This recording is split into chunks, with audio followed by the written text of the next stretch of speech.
Salam əziz müəllimlər, hər vaxtınız xeyirli olsun, hər birinizi xoş gördük. Mən Mürsalova Gülnarə, FES Akademinin kurikulum müəllimi. Bu gün sizə yenidən qəbul səviyyəli bir sınağı təqdim etmək istəyirik.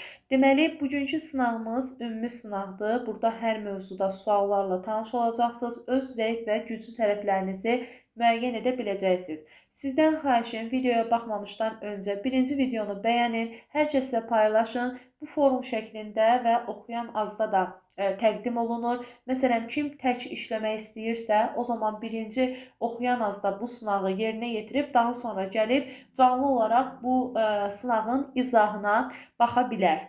Gəlin birinci sualdan başlayaq. Birinci sualımız inteqrasiyaya aiddir. İnteqrasiya bizim olmazsa olmazımızdır. Hər imtahanda bizim qarşımıza çıxacaq. İstər MİQ olsun, istər sertifikasiya olsun. Dairəvi diaqramda bir ailənin aylıq kommunal xərcləri təsvir olunub. Ailənin aylıq elektrik sərfinə 72 manat ödədiyini nəzərə alaraq suallara cavab verin.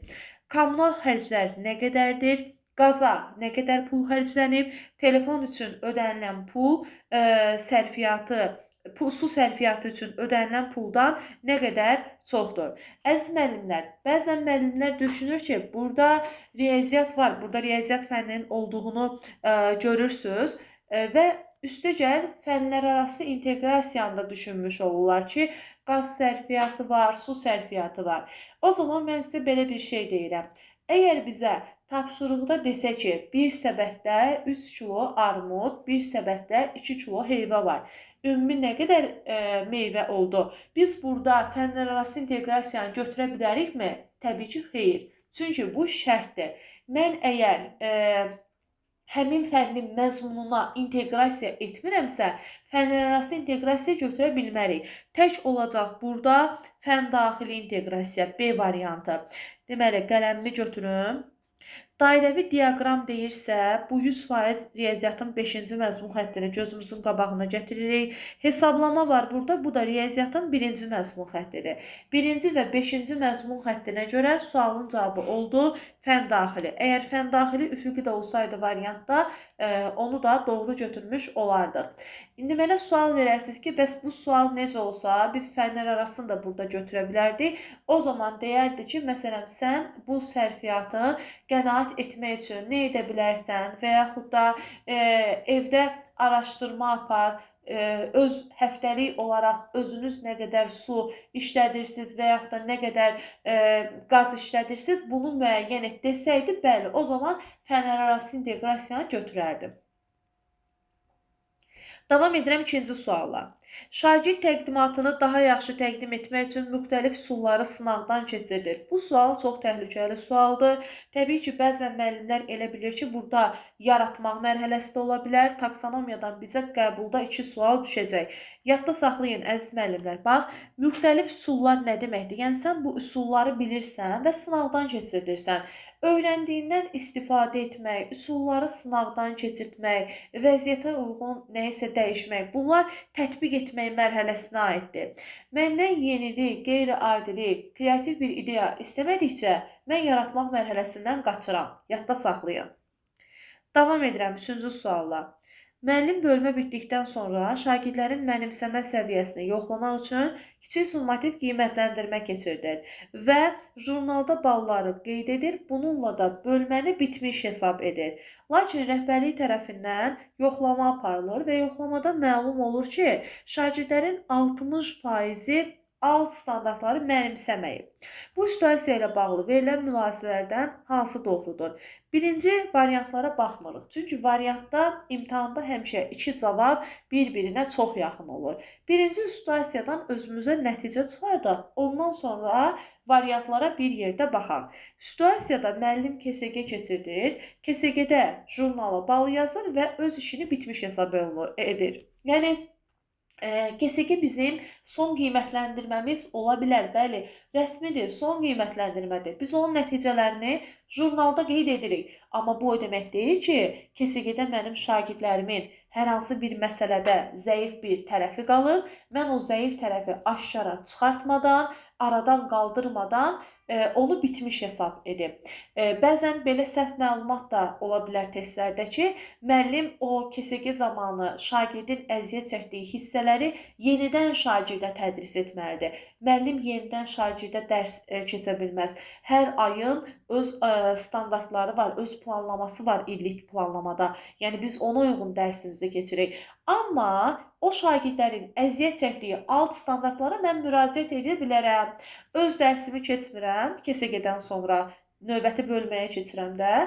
Həmin bölmədə mən əvvəlki alt standartlara müraciət edə bilərəm. Dövlət mənə 1 il ərzində alt standarta müraciət etməyə icazə verir. Ona görə diqqətli olun. Burada da müəllim o KSG-nin nəticələrini yox saydı və uşaqların zəif və güclü tərəflərini aşağı çıxartmadı. Qabaq kurikulumda pedaqoji tələblər var idi. İnkişaf yönümlülük pedaqoji tələbi var idi. İnkişaf yönümlülük nədir? Şagirdin nəticələrini təhlil edirsən və o nəticələri dəyərləndirirsənsə, sən hansısa pedaqoji tələbə cavab verən müəllim olursan. Deməli, burada isə müəllim dəyərləndirmədi. Deməli, bizim doğru variantımız olacaq B variantı. 4-ə baxırıq. Tarix müəllimi ilin əvvəlində sinifə daxil olarkən şagirdlərin bilik və bacarıq səviyyəsini yoxlamaq üçün test keçirir. Testin nəticələrinə əsasən müəllim görür ki, sinifin böyük əksəriyyəti xronologiya və səbəb-nəticə əlaqələrini qurmaqda çətinlik çəkir. Bölmə sonunda keçirilən kiçik summativ qiymətləndirmədə şagirdlərin böyük qisminin yenə xronoloji suallarda nəticəsi uğursuz olur. Situasiyaya uyğun müəllimin fəaliyyətini necə qiymətləndirmək olar? Yenə də biz variantlara sonda baxırıq. Birinci öz mühakiməmizi gəlin yürüdək. Müəllim diaqnostik qiymətləndirmə aparır. Bəli, bu müəllimin işini düzgün bilməsidir. İlin əvvəlində diaqnostik qiymətləndirmə aparır. Diaqnostik qiymətləndirmədə nəyi müəyyən edir? Uşaqlar xronologiyada səbəb-nəticə əlaqəsi qurulacaq suallarda səhvlərə çox yol verir. Buna baxmayaraq, müəllim KSG-də də eyni problemi yaşayırsa, deməli müəllim o orta müddət yoxdur. Orada addım atmadı. Yəni diaqnostikin nəticələrinə görə müəllim işini planlamadı. Axı biz planlamamızı edirik, illik planlamamızı. Amma diaqnostik qiymətləndirmə nəticəsində illik planlamamızı dəyişə bilərik. Və müəllim də əgər görürsə xronologiyada, səbəb-nəticə əlaqələrində uşaqlar əziyyət çəkirsə, deməli illik planlamasında bu müəllimə çevik dəyişiklik aparmaq üçün bir fürsətdir də. Yəni demirəm onlardan daha çox istifadə etmək lazımdır. O hissəni şagirdə öyrətmək üçün müəllim addım atmalı idi. A variantında deyir ki, müəllim uşaqlara sadə suallar verməli idi summativdə. Səhvdir. B variantında deyir ki, müəllim qiymətləndirmədə əldə etdiyi məlumatlarda təlimin məzmun və metodlarının planlamasında məqsədyönlü istifadə etmədiyi üçün şagirdlərin öyrənmə boşluğu aradan qalxmamışdır. Əslində ola bilər formativ qiymətləndirmədə buna KSG-nin nəticələrinin zəif olmasını gətirib çıxarda bilər. Amma yuxarıda bizə 2 qiymətləndirmə verib, diaqnostik qiymətləndirməni verib, bir də bizə verib KSG-nin kiçik summativ qiymətləndirməni. Müəllim şagirdlərin səbəb-nəticə əlaqələrini qurmaqda çətinlik çəkməsini onların tarix fənninə marağının zəif olması ilə əlaqələndirməlidir və düzgün motivasiya qurmalıdır. Bu da səhv fikirdir. Müəllim xronologiya bacarıqlarının inkişafını ev tapşırıqları vasitəsilə təmin etməlidir. Bu da səhv fikirdir. Müəllim diaqnostik qiymətləndirmənin nəticələrinə əsasən təlim strategiyasını düzgün qura bilmədiyi üçün fəaliyyəti səmərəsiz olmuşdur. Bir daha deyirəm, əgər burada Y variantı olmasaydı, biz B variantını doğru götürərdik. Amma söhbət yuxarıda diaqnostik qiymətləndirmə ilə kiçik summativ qiymətləndirmədən getmişdi. Çünki bax deyir, müəllimin fəaliyyətini necə qiymətləndirmək olar və biz situasiya baxımından variantımızı dəyərləndiririk. Davam edirik. Uyğunluq gözlənilmişdir. Müzakirə xəritəsi və sinektika. Müzakirə xəritəsinə A variantı aiddir. Şəxsi konseptual anlayışı qurmağa, ideyaları əsaslandırmağa kömək edir. Birgə öyrənmə yoldaş qiymətləndirməsi karuseldədir. Müzakirə texnikası əsaslandırma müzakirə xəritəsinə aiddir. Deməli, müzakirə xəritəsinə A, C, D aiddir. C ilə D-ni ona görə götürürük ki, bu həm də sinektikaya da aiddir. Refleksiya sinektikada yoxdur. Həftəlik olaraq təcrübələrini müəllimlə bölüşməkdə sinektikada yoxdur. 1 A, C, D, 2 C, D. Planlama haqqında cədvələ əsasən uyğunsuzluğu müəyyən edin. Gündəlik planlamada formativ qiymətləndirmənin necə aparıldığı mütləq göstərilməlidir. Amma qabağında yanlış yazıb. Yəni bir tərəf doğrudur, bir tərəf yanlış. Uyğunsuzluq çıxdı ortaya.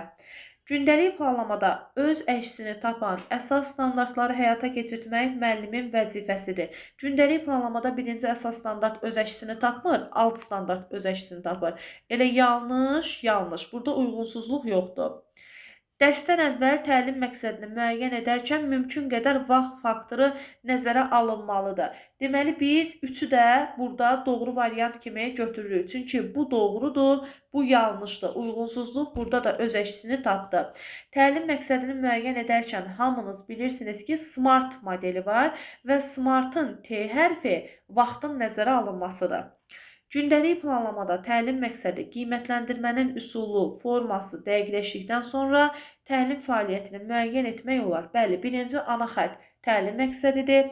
İkinci gəlir qiymətləndirmə. Üçüncü əsas məsələ isə öyrənmə fəaliyyəti gəlir. Bu da doğrudur. Görürsünüz, biz ancaq uyğunsuz olanları götürdük. D, Y, D, Y. 1 ilə 3 bizim doğru variantımızdır.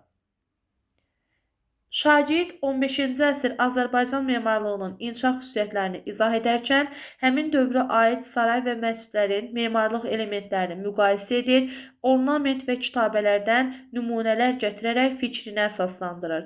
Verilmiş tapşırıq haqqında hansı fikir doğrudur? Deməli, gəlin baxaq bu suala. Şagird memarlıq nümunələrinin bədii xüsusiyyətlərini tarixi kontekstlə əlaqələndirdiyi üçün onda informasiya ilə işləmək bacarığı formalaşır. Deməli, bizə A variantında şagird memarlıq nümunələrinin bədii xüsusiyyətlərini tarixi kontekstlə əlaqələndirdiyi üçün onda əslində burada informasiya yox, rəqəmsal bacarıq olmalıdır testdə. Rəqəmsal bacarıq formalaşıb. Ona görə də biz A variantını doğru götürmürük. Yəni sizin işləyəcəyiniz testdə belə veriləcək sizə. Situasiyaya əsasən şagirdin fəndaxili şaquli inteqrasiyadan istifadə etdiyini və əvvəlki tarixi bilikləri yeni mövzu ilə əlaqələndirərək sistemli yanaşma nümayiş etdirdiyini görürük. Fəndaxili şaquli inteqrasiya nədir? Şagirdin müəllimin aşağı sinifdəki dərsləri yuxarı siniflə əlaqələndirməsi. Yəni, müəyyən alt standartlar var ki, biz onu həm 5-ci sinifdə, həm 6-cı, həm 7-ci sinifdə tədris edirik. Və müəllim də əgər ehtiyac varsa, 7-ci sinifə bir dərs keçirsə, həmin alt standarta yenidən müraciət edirsə, bu olur fəndaxili şaquli inteqrasiya və biz də bunu cavablarda görmədik. Yəni, situasiyamızda yoxdur fəndaxili şaquli.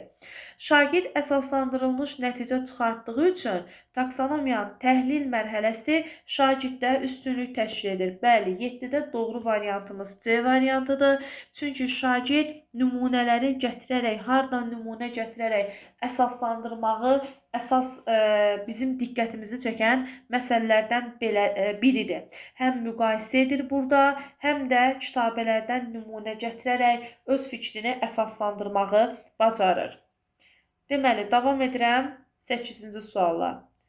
Müəllim dərs zamanı şagirdlərə sosial problemlərlə bağlı təqdimat hazırlamağı tapşırır. Təqdimat zamanı o, bütün şagirdlərə fikrini ifadə etmək şəraiti yaradır. Amma sürətli və sərbəst danışan şagirdləri daha çox dəstəkləyir. Nitqində tərəddüd edən və ya fərqli yanaşma təqdim edən şagirdlərin çıxışını tez dayandırır. Müəllim təqdimatlar zamanı irəli sürülən fikirlərlə bağlı sinifdə yaranan lağ və istehzaya müdaxilə etmir. Müəllimin bu fəaliyyəti hansı pedaqoji yanaşmaya ziddir? Baxın, pedaqoji yanaşma deyəndə biz diqqət etməliyik. Müəllim inklüzivliyi təmin edirmi? Doğru fasilitatorluq edə bilirmi? Diferensiallığı təmin edirmi? Təlimdə bərabər imkanları reallaşdırırmı? Şagirdlərinə qərəzli yanaşır, yoxsa qərəzsiz yanaşır? Şagirdyorumlu təlim müəllimin ön planında yer alırmı? Pedaqoji yanaşma budur. Şagirdlərdə mənəvi dəyərləri reallaşdıra bilirəmmi? Emosional intellekti reallaşdıra bilirəmmi? Onların düşüncə tərzini dəyişməyə yönəlik konstruktiv rəylər verə bilirəmmi? İntellektlərini öyrənmə tərzini nəzərə ala bilirəmmi? Bəzən müəllimlər həmişə sual verir ki, pedaqoji yanaşma deyəndə axı nə nəzərdə tutulur? Bax, bunu deyə bilərik biz. Və burada da pedaqoji yanaşmaya ziddir deyirsə, yəni mənim bu situasiyam səhvdir də. Bunun doğru variantını tapmalıyam. Hansı pedaqoji yanaşmaya ziddir? Yəni müəllim burada nəyi nəzərə almadı? Gəlin baxaq variantlarımıza. Müəllimin təlim prosesini qarşılıqlı fəaliyyət üzərində qurması şagirdlərdə həyati bacarıq formalaşdıra bilərdi. Yadda saxlayın. Yəni bu məsələdə şagirdlərdə əsasən həyati bacarıqlar formalaşdırmaq göz önündə olmur. Nə mənada deyirəm? Yəni burada şagirdə normal bir mühit yaradılmadı. Onun emosiyalarına da belə deyək, psixoloji vəziyyətinə pis təsir edəcək bir ortam yarandı. Deməli, biz bunu tapmalıyıq situasiyamızda. Müəllim tədris prosesini effektiv şəkildə inkişaf etdirir, bütün şagirdləri həvəsləndirir və bununla da inklüziv mühit yaratmış olur. Baxın, bizim doğru variantımız B variantıdır. Çünki biz inklüziv mühit yaradanda orada artıq öyrənməsi həm güclü olan, həm zəif olan şagirdləri dəstəkləyirik. Qorxu yaşayan, danışmaqda problemi olan şagirdləri dəstəkləyirik, onları mühakimə etmirik, onlara lağ etmirik, kinayəli şəkildə həmin şagirdlərimizə yanaşmırıq. Müəllim bunu etməli idi, amma etmədi. Gəldi 8-ci situasiyada verilən səhv addımı atmış oldu. Davam edirəm 9-cu suala. Verilənlərdən hansı layihə əsaslı öyrənməyə aid deyil? Gəlin baxaq. Şagird fəaliyyətinin əvvəlcədən müəyyənləşdirilmiş informasiya çərçivəsində istiqamətləndirilməsi onda yumşaq bacarıqların formalaşmasına təsir göstərəcək. Layihə əsaslı öyrənmə elə bir öyrənmədir ki, biz əvvəlcədən şagird nə etməlidir, onu şagirdə bildirmirik. Yəni, onun fəaliyyətini özümüz yox, onun planlamasına kömək edirik və yaxud da hansı informasiyanı sonradan əldə edəcəksən, həmin informasiya budur deyə şagirdə heç nəyi vermirik. Ona görə bir səhvdir. Təlim prosesində əməkdaşlıq olur, tədqiqatçılıq olur, məsuliyyət imkanı, bölüşmə imkanı qazanırlar. 2 düzdür. Öyrənmə prosesində müəllim vaxtaşırı şagirdin problemini həll edir. Layihə əsaslı öyrənmədə müəllim şagirdə fasilitatorluq edir, amma şagirdin yerinə müəllim problemi həll etmir. Üçü də burada yanlış olaraq götürürük. Bu təlim modeli şagirdin mövzu ilə bağlı dərindən araşdırma aparmasını, davamlı səy göstərməsini tələb edir. Bəli, səy göstərərək yeni məlumatları əldə edə bilərlər. Prosesin gedişində uşaqlar bir-birinə rəy verir, refleks edirlər. Bu da doğrudur. Hazır bilik və informasiyaların təqdim olunması şagirdin daha alternativ yanaşma irəli sürməsinə səbəb olur. Biz layihə əsaslı öyrənmədə şagirdə hazır bilik və informasiya vermirik. 1, 3, 6, 9-da A variantı. Davam edirəm. Cədvələ əsasən uyğunluğu müəyyən edin deyir. Uyğunluğu müəyyən edin deyirsə tez nə edirik? Doğruya yazırıq ki, düzü tap. Yanlışın da yanına yazırıq ki, səhv tap. Aha, indi başlayırıq axtarmağa. Müşahidə etmək bacarığını şagirddə inkişaf etdirmək yüksək təfəkkürün formalaşmasına səbəb ola bilər. Bəli, əsasən müşahidə etmək bacarığı yaradıcı təfəkkürlə tənqidi təfəkkürü şagirddə formalaşdırır. Bu da YTS-ni, yuxarı təfəkkür səviyyəsinə aiddir. Ona görə biri götürürəm. Silindrin tam səthinin sahəsi hansı kəmiyyətlərdən asılıdır? Bu qapalı sualdır. Bunu götürmürəm. Qapalı sual nədir? Bir cavabı olan sualdır. Açıq sual isə fərziyyələr, ehtimallar doğuran sual tipidir. Bizə bir tənlik verir, deyir ki, çevrənin mərkəzinin koordinatlarını tapın. Bu tapşırıq daha çox məntiqi təfəkkürün inkişafına xidmət edəcək. 3 də məntiqi təfəkkürün inkişafına xidmət etdiyi üçün götürmürəm. Cüt funksiyalara aid hansı nümunələr göstərmək olar? Açıq sual deyil bu, qapalı sualdır. Açıq sual əsaslandırma, mühakimə, fərziyyə, ehtimal tələb edən sualdır. Məsələn, xatırlamaq, anlamaq, tətbiq etmək mərhələsinə aid olan suallar qapalı suallar hesab olunur. 4. Y variantı. Davam edirəm 11. Verilənlərdən hansı diferensial təlimin mahiyyətinə uyğun hesab edilmir? Baxın, bu hissəsində diqqətli olun. Çünki hesab edilmir deyir. İndi baxırıq variantlarımıza. Təlim prosesində şagirdlərin idrac səviyyəsi, maraq dairəsi və öyrənmə üslublarına uyğun müxtəlif strategiyaların tətbiq olunması. Bu doğrudur. Müxtəlif hazırlıq səviyyəsinə malik şagirdlər üçün eyni məzmunun fərqli üsullarla təqdim olunması. Bu da doğrudur. Təlimi şagirdlərin fərdi ehtiyac və potensialına uyğun fərqli mövzular əsasında təşkil etmək 11-də C variantı yanlış variantdır. Biz şagirdlərə fərqli mövzular verə bilmərik. Biz şagirdlərə belə deyim, fərqli strategiyalardan istifadə edə bilərik, amma fərqli mövzu verə bilmərik şagirdə. 12-yə baxaq. Müəllim təqdimat zamanı bir şagirdin fikrini tam ifadə edə bilmədiyini görür. Müəllim onun emosional vəziyyətini nəzərə almadan təqdimatı qiymətləndirir və onun işini digər şagirdlərlə müqayisə edir. Bu situasiyanın mümkün yaranma səbəbi və ən doğru həlli yolunu müəyyən edir. Müəllim qiymətləndirmə zamanı şagirdin emosional vəziyyətini və psixoloji hazırlığını nəzərə almayıb. Əslində düzdür, qiymətləndirmədə biz şagirddə real olmalıyıq, obyektiv olmalıyıq. Amma bəzi məsələlər var ki, qiymətləndirmədə təkcə akademik bacarıqlar önəmli deyil də. Məsələn, müəyyən şagirdə orada dəstək göstərib, onun daha yaxşı nəticə göstərməsinə kömək ola bilərdik. Qiymətləndirmə prosesində dəstəkləyici mühit yaradılmalıydı. Şagirdin əsas akademik fəaliyyəti deyil, emosional fəaliyyətini dəyərləndirmək lazımdır. Əslində A variantı doğrudur. Sadəcə A variantında burada akademik fəaliyyət əsas deyil sözü səhvdir amma. Akademik fəaliyyət də əsasdır, emosional fəaliyyət də əsasdır. Müəllim təqdimatın vaxt bölgüsünü düzgün planlaşdırmayıb. Bu da situasiyamıza aid deyil. Müəllim təqdimat zamanı diferensiallığı təmin etməyib. Aha, bir tərəf doğrudur. Görək problemin həlli tərəfi necə olmalıydı? Qiymətləndirmə müəllimin subyektiv rəyinə əsaslanmalıdır. Bax, elə burada subyektiv sözü səhvdir. Deməli, hər iki tərəf bir-birini dəstəkləməlidir burada. Müəllim dəstəkləyici və konstruktiv rəylərdən istifadə etməyib. Bəli, problem ondan dolayı yarana bilər. D variantı.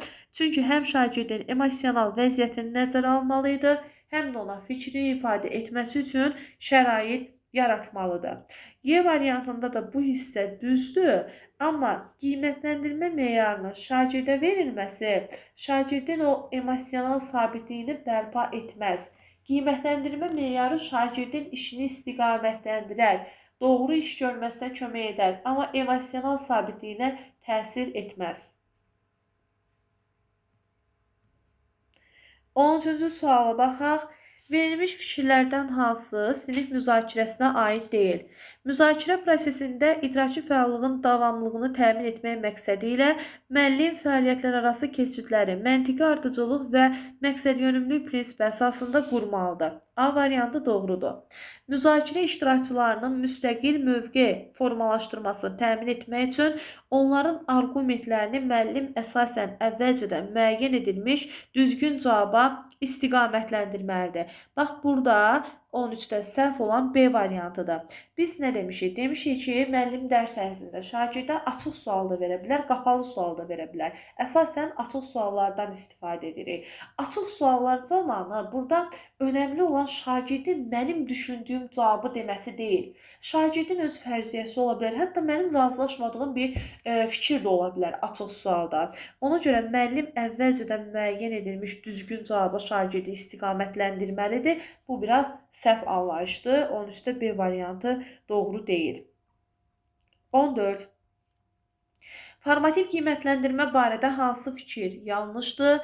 Formativ qiymətləndirmə şifahi şəkildə də ola bilər, yazılı şəkildə də ola bilər. A variantı doğrudur. Öyrənməni təmin etmək üçün deyil, öyrənməni ölçmək üçün aparılır.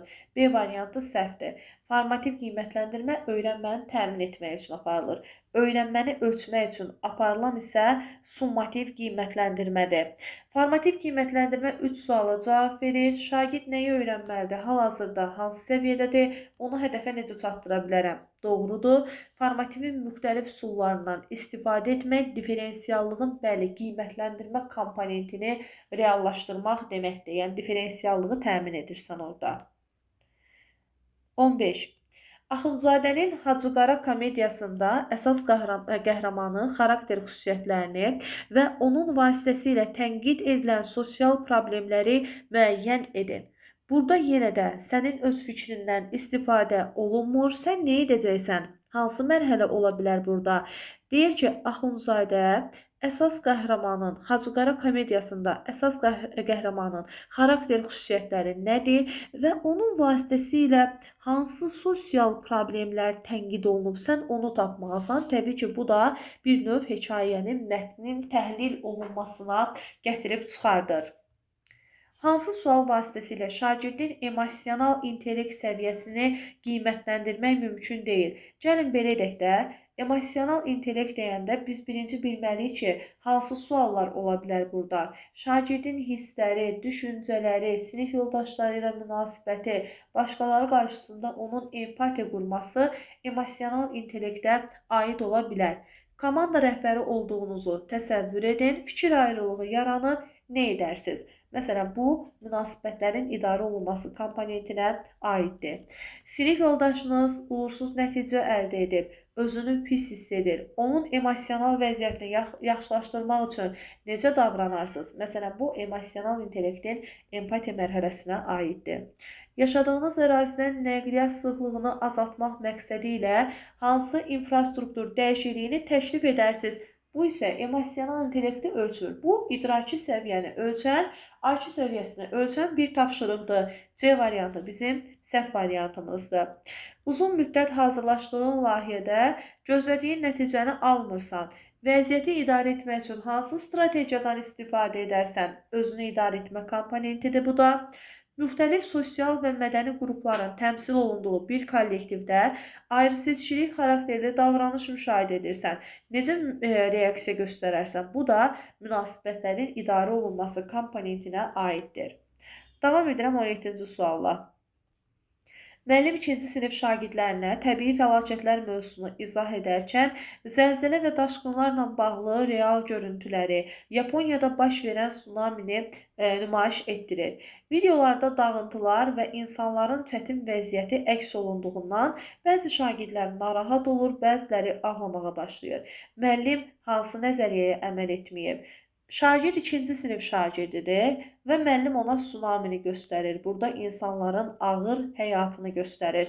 Deməli, bu situasiya olmalı idi formal əməli mərhələyə aid tapşırıq. Yəni, bunu müəyyən yaşda olan uşaqlara göstərmək lazımdır. 2-ci sinif şagirdi isə ibtidai sinif şagirdidir. Biz demişik ki, mübahisəli, mübahisə doğuran, abstrakt, proaktiv, provokativ situasiyaları bu yaşda şagirdlərə vermək olmaz. Yəni, şagirdə təqdim ediləcək məzmun onun yaşına uyğun olmadı. Bu hansı nəzəriyyədə öz əksini tapır? Piagetin zehni inkişaf nəzəriyyəsində. Davam edirəm 18-ci sualla. Əsərin sonunda yanan şam təkcə fiziki işıq deyil, həm də insan ömrünün sona çatmasını simvolizə edir fikrini əsərin ideyası ilə əlaqələndirin. Deməli, sizə verilən bir fikri əsərin əsas ideyası ilə əlaqələndirəcəksiniz. Bu, anlamaq mərhələsinə aid sual deyil, anlamaqdan qat-qat daha yuxarı təfəkkür səviyyəsinə aid olan sualdır. Yəni, təhlil etmək mərhələsidir. Bir situasiyanı əsərin ideyası ilə əlaqəsini tapmalısan. 19.